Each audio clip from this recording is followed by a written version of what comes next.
बिस्मिल्लाहिर्रहमानिर्रहीम, अस्सलाम वालेकुम। मैं हूं मखदूम शहाबुद्दीन। 19 जुलाई 2025 हफ्ते के दिन का आगाज हो चुका है।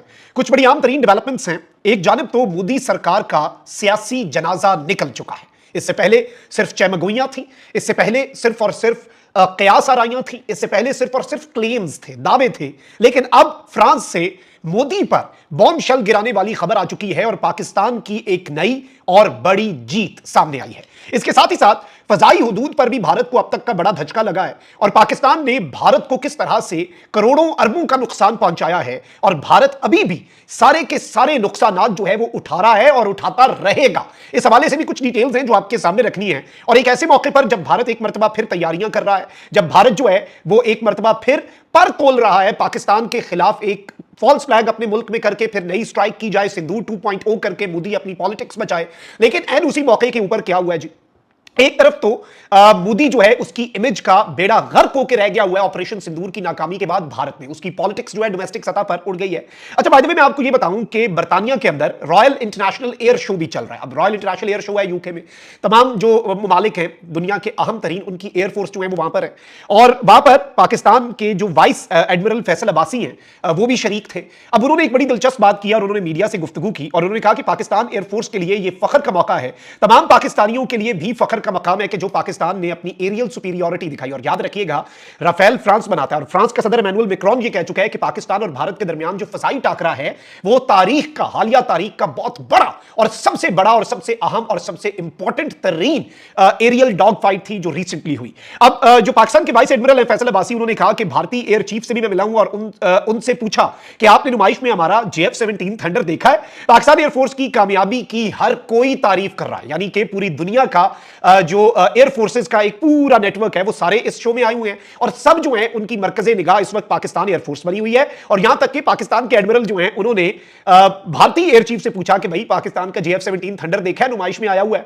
तो इस वक्त कोई एक ऐसा मुल्क नहीं है जो पाकिस्तान की एरियल सुपीरियरिटी जो है उसे इग्नोर करे या फिर उस पर कहे कि नहीं जी ये नहीं हुआ, और भारत भी इस पर बात नहीं कर सकता, ये भी आप याद रखिएगा। अच्छा, इसके साथ ही साथ मैं आपको यह बता दूं कि पाकिस्तान ने भारत के लिए अपनी फजाई हुदूद बंद की थी, जिसमें भारत की जो कमर्शियल एयरलाइंस हैं जो इंडियन ओन्ड हैं वो पाकिस्तान की फजाई हुदूद इस्तेमाल नहीं कर सकती। तो अब पाकिस्तान ने भारत के लिए अपनी फजाई हुदूद मजीद एक माह के लिए बंद रखने का फैसला कर लिया है।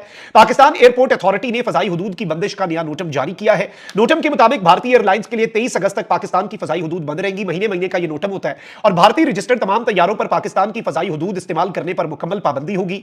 याद रहे कि भारतीय एयरलाइंस के लिए पाकिस्तान की फजाई हुदूद 23 अप्रैल से बंद है, फिर इसमें एक एक महीने की, पाकिस्तान इससे कबल भी 2 मरतबा अपनी फजाई हुदूद की बंदिश में एक एक माह की तौसीक कर चुका है। भारत को ऑलरेडी इससे करोड़ों का नुकसान हो चुका है और अब यह नुकसान अरबों में जाने वाला है। यानी कि इंडिया जो है उसे उसकी वॉर मॉन्गरिंग और पाकिस्तान के खिलाफ मोदी ने जो अपनी कैबिनेट की स्पेशल कमेटी जो है उसका इजलास बुलाया और उसमें पाकिस्तान के खिलाफ वीजाज और दीगर चीजों के ऐलानात किए और पाकिस्तान ने फिर रेसिप्रोकेट किया, भारत को मुंह तोड़ जवाब दिया डिप्लोमेटिक सतह पर। फिर भारत ने सिंदूर ऑपरेशन किया, उसका तंदूर बनाया, नरेंद्र मोदी के सिंदूर को उसके माथे का कलंक बना दिया और उसके बाद फिर बुनियानु मरसूस ने रही सही कसर जो है वो निकाल दी।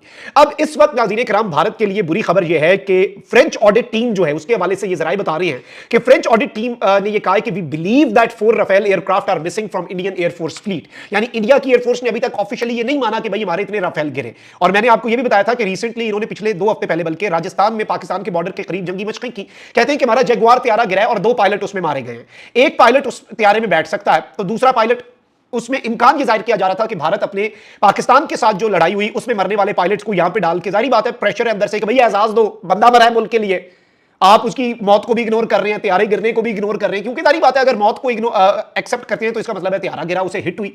अब इस सारी सूरत हाल के अंदर भारत जो है उसके हवाले से पहले यह भी खबर आई कि भारत एक्सेस ही नहीं दे रहा अपने राफेल जो है उन तक। आपको याद होगा अभिनंदन वाले टाइम पे भारत ने क्लेम किया कि पाकिस्तान का हमने F-16 गिराया, हमने कहा कि भाई गिन लो, जो अमेरिकन आके गिन ले, जिसने आकर गिनना है भाई हमारे त्यारे गिन लो। भारत जो है वो इस वक्त किसी भी तरह से इस बात के ऊपर नहीं आ रहा क्योंकि वो अंदर से डरा हुआ है। भारत जो है उसे खुद पता है कि ये सारी की सारी चीजें क्या हैं और इनकी हकीकत क्या है। अब इस सब में मैं आपके सामने 2-3 और चीजें रखता हूं। सबसे पहले तो नाज़रीन इकराम जो इंपॉर्टेंट चीज है यह है कि वो 4 ही राफेल की बात कर रहे हैं कि इस वक्त वो भारत की फ्लीट से मिसिंग है।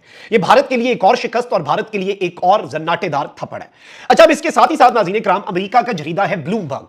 अब ब्लूमबर्ग ने भारत के लिए एक और बुरी खबर दी है। वो किस तरह से? आपको मालूम है कि इस वक्त भारत के लिए अमेरिका टैरिफ लगा रहा है। भारत के अंदर एप्पल का प्लांट, दीगर कंपनीज के प्लांट पर ट्रंप पाबंदी लगा रहा है, लेकिन पाकिस्तान जो है वो जीरो टैरिफ की तरफ बढ़ रहा है। और अमेरिकी जरीदे ब्लूमबर्ग ने कहा है कि हालिया जो पाकिस्तान के फील्ड मार्शल का दौरा है उसके बाद पाकिस्तान अमेरिका तिजारती मुज़ाकरात में बहुत बड़ी पेशरफ्त हुई है। यानी ये बात पाकिस्तान से नहीं की जा रही, पाकिस्तान का मीडिया नहीं कह रहा, ये यूएस मीडिया और ब्लूमबर्ग जैसा मौकर इदारा जो है वो ये कह रहा है। और ब्लूमबर्ग की रिपोर्ट में ये कहा गया है कि गुज़श्ता माह अमेरिकी सदर ने पाकिस्तान के आर्मी चीफ का व्हाइट हाउस में गैर मामूली खैर मकदम किया। इसके बाद पाकिस्तान ने डोनाल्ड ट्रंप को नोबेल अमन इनाम के लिए नामजद करने की सिफारिश की। रिपोर्ट में कहा गया कि पाकिस्तान ने अप्रैल में ट्रंप खानदान की वर्ल्ड लिबर्टी फाइनेंशियल के साथ मफाहमती याददाश्त पर भी दस्तखत किए। यानी पाकिस्तान जो है वो ट्रंप की फैमिली के साथ भी एमओयू साइन कर रहा है। यानी ट्रंप का एक पर्सनल इंटरेस्ट जो है वो भी पाकिस्तान के अंदर इन्वेस्टमेंट में है, सिर्फ यूएस का नहीं। ट्रंप एक बहुत बड़ा बिजनेसमैन भी है। रिपोर्ट के मुताबिक पाकिस्तान के आर्मी चीफ के दौरे के बाद तिजारती मुज़ाकरात में हौसला अफजा पेशरफ्त हुई है। पाकिस्तान और वाशिंगटन के दरमियान ताल्लुकात में बेहतरी के आसार नजर आ रहे हैं। रिपोर्ट के मुताबिक वजीर खजाना मोहम्मद औरंगजेब अमेरिका में तिजारती मुआहदे के लिए सरगर्म है। यानी एक बहुत बड़ी ट्रेड डील जो है वो होने जा रही है और वो चाहते हैं कि अगस्त की डेडलाइन से कबल वाशिंगटन के मुतालबात पर बातचीत की जा सके। इससे पहले पाकिस्तानी वफ्द को अमेरिका की जानिब से मुफस्सल फहरिस्त फराहम की गई थी जिसमें पाकिस्तान से तिजारती मुआहदे की शराइत पूरी करने और टैरिफ और नॉन टैरिफ रुकावटों में कमी पर जोर दिया गया था। आपको पता है कि ट्रंप रेसिप्रोकल टैरिफ्स लगा रहा है और इसीलिए तमाम मुल्कों से अमेरिका के मुज़ाकरात चल रहे हैं। तो पाकिस्तान के साथ भी इस वक्त मुज़ाकरात चल रहे हैं और अमेरिकी जरीदे की रिपोर्ट के मुताबिक पाकिस्तानी वज़ारत खजाना ने कहा है कि तिजारती मुज़ाकरात जो इस वक्त हो रहे हैं, ट्रेड नेगोशिएशंस जो हो रही हैं, उनमें हौसला अफजा पेशरफ्त हुई है और पाकिस्तान चाहता है कि आयद किए गए टैरिफ से रिलीफ हासिल किया जा सके। पाकिस्तान जुलाई के अवाइल में मुआहिदा मुकम्मल करने की तवक्को रखता था, ताहम तिजारती मुज़ाकरात की रफ्तार तवक्को से सुस्त रही। अमेरिकी जरीदे ने अपनी रिपोर्ट में बताया कि पाकिस्तान के साथ अमेरिका के तिजारती खसारा कम है जो तकरीबन $3 अरब है और पाकिस्तान 29% के टैरिफ से छूट हासिल करने की कोशिश कर रहा है कि जो ऑलरेडी एक टैरिफ है पाकिस्तान उससे बच सके। ब्लूमबर्ग ने बताया कि अमेरिका पाकिस्तान की बरामदात के लिए सबसे बड़ी मंडी है। पाकिस्तान जनूबी एशिया का चीन के बाद अमेरिकी कपास का दूसरा सबसे बड़ा खरीदार है और पाकिस्तान ने अमेरिका से कपास और सोयाबीन की दरामदात बढ़ाने की पेशकश भी की है।